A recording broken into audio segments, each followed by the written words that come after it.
I introduce to you the Todeswagen.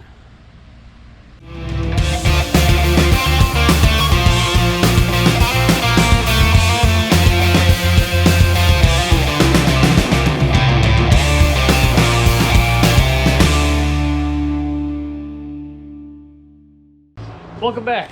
We are working on the cart again, but I took off the carbs. I got the header mounted up because we want to start making engine mounts, which is what I did. So my plan is this is all going to get welded up nice right there. Boom. It's going to go through there, have through bolt going all the way through. There will be another one on this side. That'll be that bottom mounts. Chad's adjusted. You can see front mounts go from there down to there.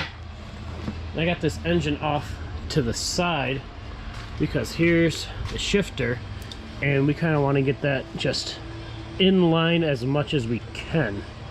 I mean, we could have what, a few inches off, because over the course of 3 feet it won't bind up. It should be good.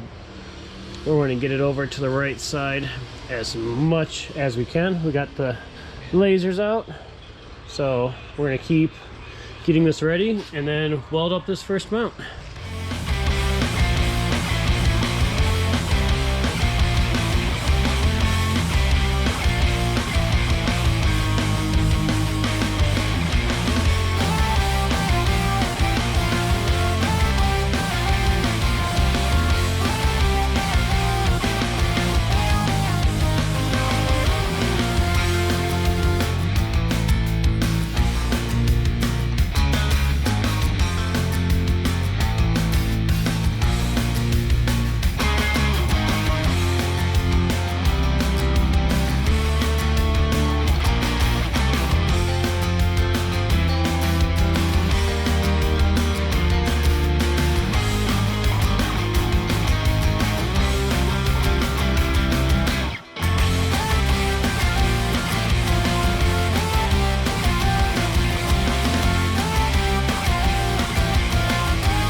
Alright guys, it's the next day.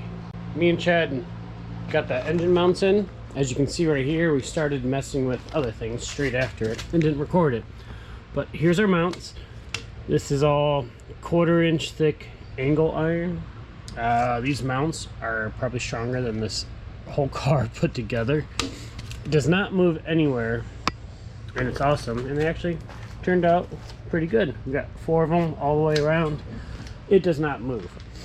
Now, the problem we ran into is we had the jack stands underneath the frame, not underneath this tail section. So when we moved it, the shocks compressed and the engine tilted forward, which you can see, like, there's red there. It was hitting the valve cover there, and all kinds of. See, that's going to move forward a lot, like into the cockpit. So we cut that out. Seats are probably going to have to go about like right there. I'll make a brace for them, extend it out, go over. Of course, we'll sheet metal all this. And then we didn't have this put on, so when you're pushing down, that's running into the engine, this battery box, which is way too big for a motorcycle battery anyways. Hitting the engine case, and it's still hitting the engine case, so I'm going to have to clearance that some more.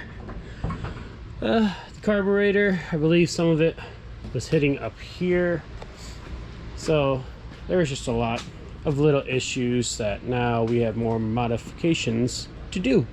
But exhaust comes out. I mean, angle iron's not the prettiest, but it's cheap and strong, and that's kind of what we're going for. A few parts started rolling in, like these fender braces. They came in, and of course they don't line up and work. Good old Chinese quality.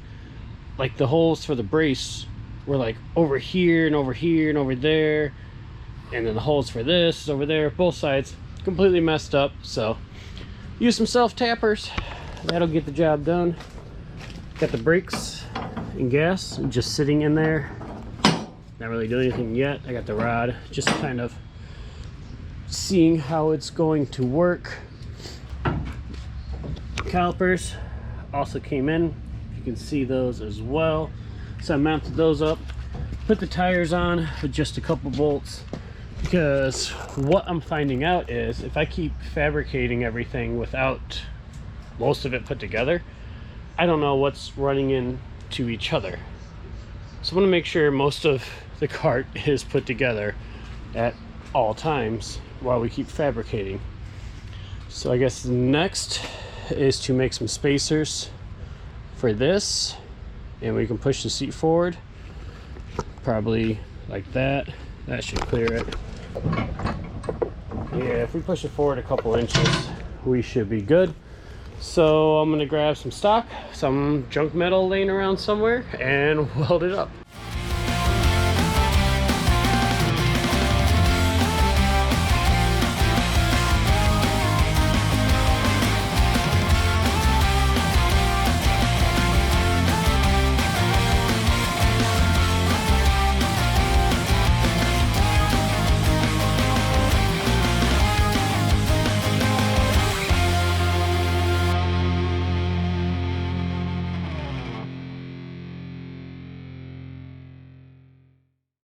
Here is where we are at now so far. So remind you, most of this is just material I got laying around in the garage. Keeping it cheap. It's supposed to be a nice build like Klaus. Well, that's what I said about Klaus. Anyways, here's what I made. Seems to work pretty well. This is actually the 1 5/8" DOM left over from Klaus's cage. Used that. Drilled a 3/4 inch hole through both sides, because what this is a 3/4 inch solid steel rod. Like, whoa, it's not going anywhere. Super strong. I've welded the crap out of it, and you can see the seats fit in there nice. I'll be able to wrap the harness right around the bar. And let's see if I can put pressure on it, but you can see we got all the room in the world now for the engine. I'll most likely build a shield from like down here out, of course, in case, you know, engine wants to go full Hiroshima and just destroy everything. I don't want to do that. But I've been working on also the spoiler. Oh, I don't even think I showed you guys a spoiler.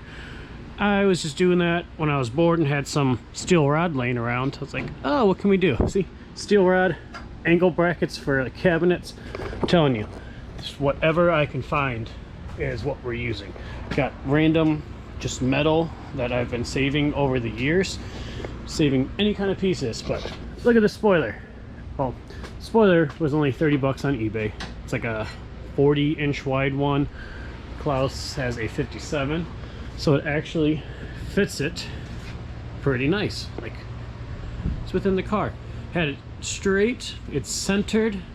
I kind of took some Klaus cues, made these support beams. I did have it welded to this rack, which was a bad idea because this rack's got to come off to get the engine in and out, mess with the airbox, do anything. So cut off my welds there, made plates right here. And then what I will do is drill holes through the plate down through the rack, bolt it, and it'll be very, very sturdy. Still waiting on some parts to make the jack shaft back there, but I can continue mounting up the seats, mounting up the pedals, but that'll be on another video. It's been 3 days, I think, of this video, working on it about 2 hours a day. Feel like that's enough. That's all we have for tonight. I will see you guys on the next one.